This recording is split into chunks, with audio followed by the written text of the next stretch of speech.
नमस्कार दोस्तों, मैं रमेश कुमार आज के इस वीडियो में आपका स्वागत करता हूं। आज का ये वीडियो कक्षा 12 विषय भूगोल स्माइल पेपर 5 है। ये स्माइल प्रोग्राम राज्य सरकार द्वारा चलाया गया एक प्रोग्राम है। इसके अंतर्गत हम कुछ इम्पोर्टेंट क्वेश्चंस का सलूशन देखते हैं। तो चलते हैं वीडियो की तरफ। सबसे पहले अति लघुत्रात्मक क्वेश्चन, भारत के लौह अयस्क उत्पादक दो प्रमुख राज्यों के नाम बताइए। भारत के दो प्रमुख लौह अयस्क उत्पादक राज्यों में सबसे प्रथम कर्नाटक, जो देश में 24.80% लौह अयस्क के साथ उत्पादन के साथ प्रथम स्थान पर है, और दूसरा स्थान है उड़ीसा का, जो देश का 22.13% लौह अयस्क उत्पादित करता है। अगला प्रश्न है, वन विनाश के कोई दो कारण बताइए। वन विनाश के वैसे तो बहुत सारे कारण हैं, लेकिन यहाँ पर दो ही कारण पूछे हैं। तो सबसे पहला कारण है कृषि हेतु भूमि की मांग में निरंतर वृद्धि। कृषि उत्पादन के लिए लोग वनों को काटकर उस वन भूमि को कृषि भूमि में बदल रहे हैं, इससे भी वन विनाश हो रहे हैं। दूसरा कारण है स्थानांतरित कृषि। स्थानांतरित कृषि के लिए वनों को भारी मात्रा में जलाकर खेत तैयार किए जाते हैं। अनियंत्रित पशुचारण, पशुओं को अनियंत्रित रूप से पशुचारण करने से भी छोटे छोटे वृक्ष झाड़ियां हैं, वह इन पशुओं के भेंट चढ़ जाती है, इस कारण भी वन विनाश हो रहा है। चौथा और प्रमुख कारण है औद्योगिकरण व नगरीकरण। औद्योगिकरण के लिए और नगरीकरण के लिए जो भूमि की आवश्यकता होती है, उस भूमि की आवश्यकता की पूर्ति के लिए वनों का विनाश कर, वनों को काटकर वहां पर औद्योगिक इकाइयां व शहरों का बसाव किया जाता है। अगला प्रश्न है, भारत में सन्नगर के कोई दो उदाहरण दीजिए। सन्नगर शब्द सर्वप्रथम 1915 ईस्वी में पैट्रिक गिडीज ने दिया था। सन्नगर शब्द उन विकसित नगरों के लिए प्रयोग किया जाता था जो अलग अलग नगरों या शहरों के आवास से मिलकर एक विशाल नगरीय क्षेत्र में बदल जाते हैं। जैसे भारत में सन्नगर के उदाहरण ग्वालियर शहर, लश्कर मुरार, दिल्ली और गुड़गांव, दिल्ली नोएडा आदि सन्नगर के उदाहरण हैं। अगला प्रश्न है, शुष्क कृषि किसे कहते हैं। जिन क्षेत्रों में वार्षिक वर्षा का औसत 50 सेंटीमीटर से कम होता है तथा जहां सिंचाई सुविधाओं का भी अभाव पाया जाता है, तो उन क्षेत्रों में की जाने वाली कृषि को हम शुष्क कृषि कहते हैं। अगला प्रश्न है, राजस्थान में संगमरमर की मूर्तियों के लिए कौन सा स्थान प्रसिद्ध है। तो राजस्थान में संगमरमर की मूर्तियों के निर्माण के लिए जयपुर शहर प्रसिद्ध है। अगला प्रश्न है लघुत्रात्मक, गरासिया जनजाति के प्रमुख मेलों के नाम बताइए। गरासिया जनजाति राजस्थान की तीसरी सबसे बड़ी जनजाति है और इस जनजाति क्षेत्र में प्रतिवर्ष कई छोटे व बड़े मेले आयोजित होते हैं। यहाँ पर आयोजित होने वाले बड़े मेलों को मनखारो मेलों के नाम से भी जाना जाता है।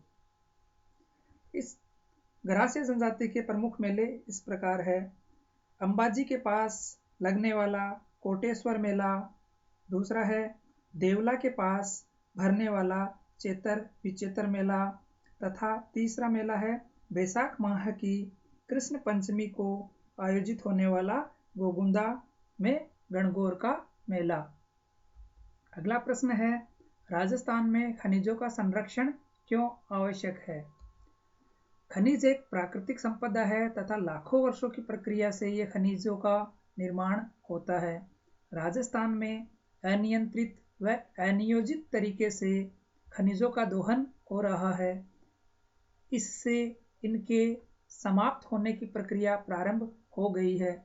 अतः भावी पीढ़ी के उपयोग एवं संतुलित विकास के लिए खनिजों का संरक्षण अति आवश्यक है। अगला प्रश्न है, राजस्थान में सिंचाई विकास हेतु कोई दो सुझाव दीजिए।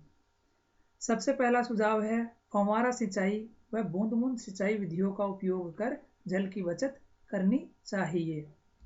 दूसरा सुझाव है आधुनिक तकनीकी विधियों को प्रयुक्त कर जल रिसाव व वाष्पन से होने वाली जल क्षति को घटाना चाहिए। आधुनिक तकनीक से तात्पर्य है आजकल जो इजराइल की तकनीक चल रही है, फसलों को बोकर उन पर पॉलीथीन लगा देना, जिससे फसल को जितना पानी की आवश्यकता होती है उतना पानी भी मिल जाता है और सूर्य के ताप के कारण उससे वाष्पन की दर भी घट जाती है।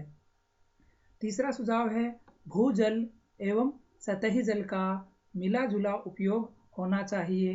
भूजल और सतही जल से तात्पर्य है हम कुओं के माध्यम से, ट्यूबवेल के माध्यम से भूजल का अधिकांश प्रयोग कर रहे हैं, तो भूजल और जो सतह पर मौजूद जैसे बरसात का जल है उसका हम मिला जुला रूप प्रयोग करें तो भी हम सिंचाई विकास हेतु प्रयास कर सकते हैं। अगला प्रश्न है IOIL पाइपलाइन के बारे में लिखिए। OIL oil India limited Asia की पहली ऐसी पाइपलाइन है जो 1157 किलोमीटर लंबी देश पारीय पाइपलाइन है जो असम के नाहरकटिया क्षेत्र से बरौनी बिहार के तेल शोधन कारखाने तक विस्तृत है का निर्माण IOL ऑयल इंडिया लिमिटेड ने किया था।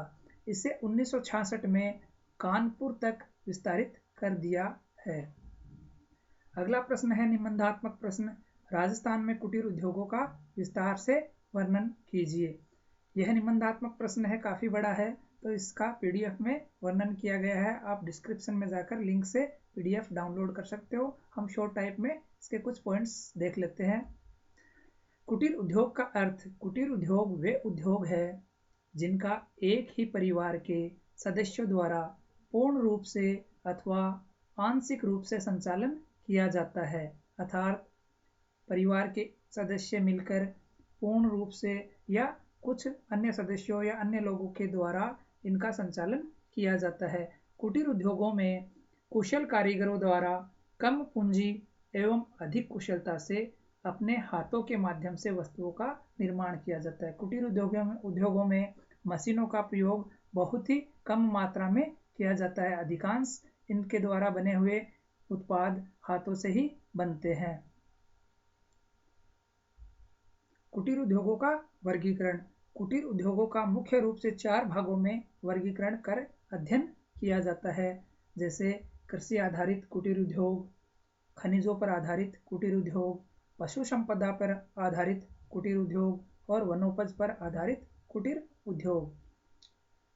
आगे के इस प्रश्न के नोट्स PDF में दिए गए हैं, आप डिस्क्रिप्शन में जाकर PDF नोट्स प्राप्त कर सकते हैं। धन्यवाद।